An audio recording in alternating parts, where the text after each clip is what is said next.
আম্মারি আম্মারি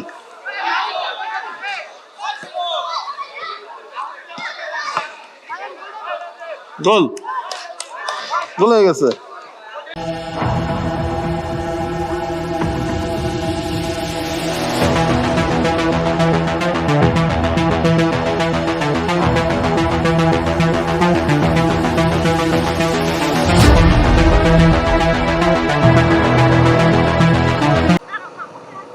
এখন যাইতেছি হইল নাগরপুর। এখন আছি মাইলাকি রোডে, যে যে রেস্টুরেন্ট আছে পার্কটা, সেখান থেকে শুরু করলাম আর কি। বেরোইছি অনেকক্ষণ আগে, রাস্তায় নামাজ পড়ছি, দেন মনে করেন যে দাঁড়াইলাম মাইলাকির এখানে রোডে দাঁড়িয়ে। এখন যাইতেছি হইল নাগরপুরে। নাগরপুরে যাইতেছি হইলো পাশের বাসায় যে কালকে বিয়ে খেয়েছি, বিয়ের আর কি ফ্রেন্ডই দাওয়াতে মোটর সাইকেল নিয়ে বেরিয়েছি। ওরা বাস ঠিক করছে, বাসে যাবে, কিন্তু আমার মতে বাসে গেলে ওদের সাথে আসতে হবে এবং আস্তে আস্তে রাত হয়ে যেতে পারে। আর সব জায়গায় দেখি তাল বৃদ্ধি করতেছে এখন বর্তমানে। যা বলতেছিলাম, মনে করেন যে রাত হয়ে যাবে, সেই জন্য আমি আমার বাইক নিয়ে বেরিয়েছি। বাইক নিয়ে যাইতেও পারতেছি শান্তি মতো, যেখানে খুশি দাঁড়াইতে পারতেছি। আর বাতাস আছে, কিন্তু মনে করেন যে প্রচুর রোদ, গরম অনেক বেশি। ওই পাশে হইলো ভিওরের একটা রোড, ওটা দিয়ে ঢোকা যায়। ওটা হলো হাইওয়ে থেকে ঢুকে ওই পাশ দিয়ে আসছে আর কি। এখন যাইতে দেখি কতক্ষণ লাগে। আর এক্স্যাক্টলি বাসা চিনি না, নাগরপুর যেয়ে দাঁড়াবো, দেন ওইখান থেকে লোকজন আসবে, তাদের সাথে বাসার দিকে যাবো আর কি। তো যাওয়ার পরে কি হয় না হয় বলতেছি। দৌলতপুর পার হওয়ার পরে এমন পরিমাণ বাজে রাস্তা, মানে নাগরপুর যাইতে খুবই বাজে রাস্তা। এই যে কিছুক্ষণ পর পর এরকম ফাঁকা করা, আবার কিছুক্ষণ পর পর এরকম মনে করেন যে ভাঙা, মানে পুরো রাস্তাটা এরকম দৌলতপুরের পরে থেকে। মানে গাড়ি যে আপনি বিশে চালাবেন, সে বিশে চালাইতে পারবেন না, এমন অবস্থা। ওইটাই যে একটু ভালো পড়বে, আবার একটু টান দিবেন, ওই সামনে আবার ভাঙা। আমরা যাইতেছি বিয়ে বাসায় খাইতে, যে বাসায় এখন গেট পাবো সেই বাসায় যে উঠবো আর কি, এমন অবস্থা আমাদের। এসব বাসা হওয়ার কথা না, কারণ এখনো দৌলতপুরের ভিতরে রয়েছি আমরা। আমরা যাইতেছি হলো নাগরপুর। দেখি একটু পরে একটা বাজারে দাঁড়িয়ে ওই লাইভ লোকেশনটা যাবো, চাইলে পরে দেখা যাবে যে কোন জায়গায় আমরা যাবো আর কি।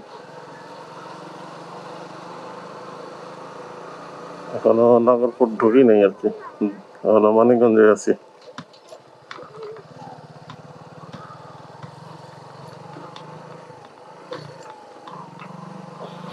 কোন বাজার লেখা আছে না? টাঙ্গাইলে ঢুকছি, নাগরপুর বাজার মনে হয় এটা। হ্যাঁ, নাগরপুর। নইবার এটাই হইলাম নাকি সত্যি সত্যি। এখন যাইতেছি হইলো গুয়াহাটির ওইদিকে, সামনে বটতলা আছে, বটতলাতে বাদিকে বলে যাইতে হয়। দাঁড়াইছিলাম কয়েক জায়গায়, দৌলতপুর পার হয়ে নাগরপুর ভাদ্রা বাজারে দাঁড়াইছিলাম। আর এখন যাইতেছি হইলো বটতলা, বটতলা থেকে হাতের বামের দিকে যাইতে হয়। যা দেখি আমাদের লোক দেখি সকালবেলায় আসছিল, সকালে আসছে যারা, তারা নাকি রাস্তায় দাঁড়িয়ে রয়েছে।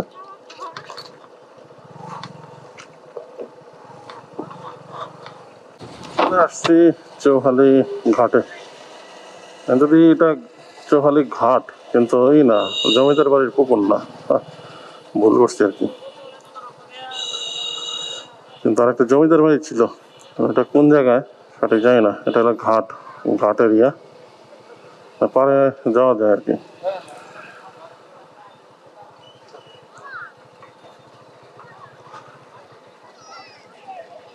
আশেপাশে ঘোরার জন্য জায়গা আছে। কি অবস্থা? আসলাম যে আতিকের মেয়ের বিয়ে খেয়ে গেলে ঘুরে যাইছে। ওই তো কই হটে গেছিলাম। হ্যাঁ এই শৌকত গো বাসা আছে না, তুই বাসা গেছিলাম। হ্যাঁ না যাবো গা, ঠিক আছে।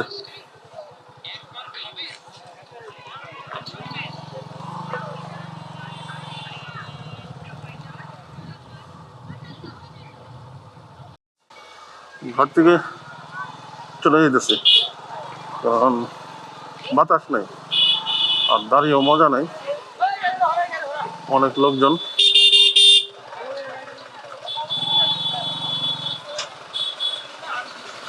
ওই যে গাড়িটা এখানে দাঁড়িয়ে দিচ্ছে।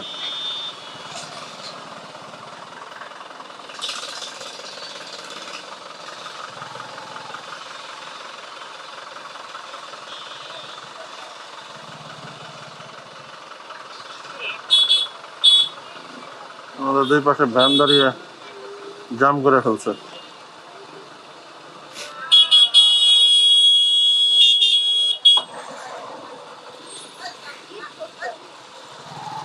ওই দুই পাশে গাড়ি টাড়ি দাঁড়ানো, এর লেগেই তো অবস্থা।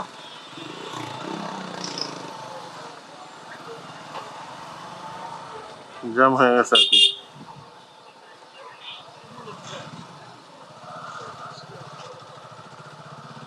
এখন যাবো হইলো দেখি ওইদিকে, যেখান থেকে আসছি সেদিকে দিল্লি দিয়ে ঢুকে যাওয়ার চেষ্টা করবো আর কি, মানিকগঞ্জে। আর প্রচুর গরম, এই গরমে এখানে দাঁড়ানো খুবই কষ্টকর। এখন বেরিয়ে যেতেছি, যাব মানিকগঞ্জের উদ্দেশ্যে আর কি। আর যদি জমিদার বাড়ির লোকেশনটা দেখতে হবে, জমিদার বাড়িটা কোন জায়গায়, জমিদার বাড়ি এখানে যাওয়া যায় নাকি, নাগরপুর জমিদার বাড়ি আছে। আসছিলাম সনকা, এখানে চা খাইলাম আফজাল স্টোরে। এখন যাইতেছি মানিকগঞ্জের দিকে। ঢুকছিলাম হইলো নাগরপুরে, নাগরপুরে একটা বিয়ের প্রোগ্রাম ছিল, বিয়ের প্রোগ্রাম শেষ করে বুঝছো বুঝছো অনেকদিন পরে আসলাম, প্রায় 5 বছর পরে এদিকে আসলাম। এখন বাজার করতে বের হয়ে মানিকগঞ্জের দিকে চলে যাবো আর কি। সামনে বাজারগুলো আছে, ওখানে দেখে দেখে চলে যাব। আর চাটা খুবই সুস্বাদু ছিল। এখান থেকে কোন দিকে যেতে হয়, দিল্লি এদিক যায় না? আচ্ছা,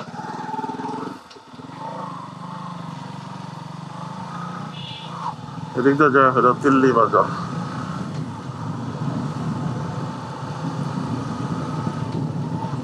মানিকগঞ্জের দিকে যাই, তারপরে আমার কথা বলতেছি। আছি মানিকগঞ্জ মেডিকেল কলেজ অ্যান্ড হসপিটালের সামনে। বাসায় যাব না আগে মাঠে যাব, এটা চিন্তা ভাবনা করতেছি। মনে হইতেছে মাঠে যেয়ে একটু ঘুরে দিয়ে আসি, তারপরে বাসায় ঢুকি। বাসায় ঢুকলে আর বের হওয়া হবে না হয়তো বা, কারণ অনেকক্ষণ মোটরসাইকেল রাইড করছি, প্রায় 3 ঘন্টা 3.5 ঘন্টা হয় মোটরসাইকেলের উপরে মনে হইতেছে আমার কাছে। 10 মিনিটের জন্য দাঁড়াই, 20 মিনিটের জন্য দাঁড়াই, আবার মোটরসাইকেলে উঠি। মোটামুটি আজকে সারাদিন মোটরসাইকেলের উপরেই গেছে আমার। নিতম্ব মনে করেন যে একবার অবস্থা কাহিল হয়ে গেছে আমার। মনে করেন যে মালিশ দরকার, এখন মাসাজ দরকার। দেখি বড় একই অবস্থা, কারণ সেও বাইকের পিছনেই বসা।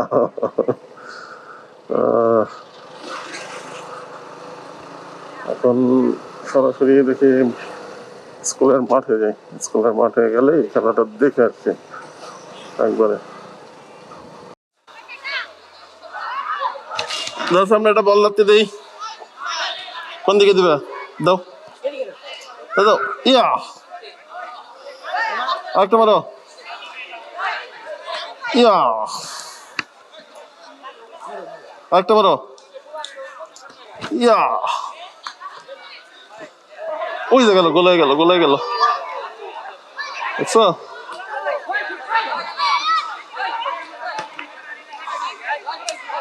আমি একটা মারি,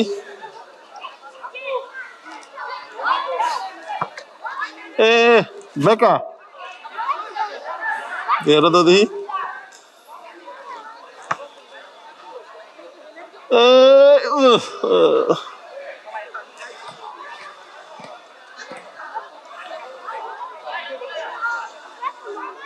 হুম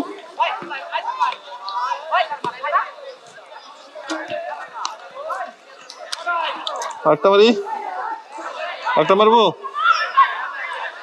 আমি মারি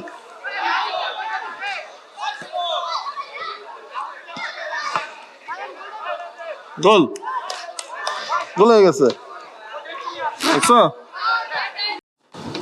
খেলার মাঠে যা দেখি যে খেলা এখনো শুরু হয় না পরে আমরা আবার আইসক্রিম খাওয়ার জন্য দাঁড়াইছিলাম আইসক্রিম খেয়ে এখন বাঁকা দিকে যেতেছি খেলা উদ্বোধন হয়েছে খেলা শুরু হয়ে যাবে একটু পরে এখন দেখি বাসায় ঢুকে ফ্রেশ হই ফ্রেশ হওয়ার পরে দেখি যে খেলা দেখা যায় কি যায় না শরীরের উপরে ডিপেন্ড করবে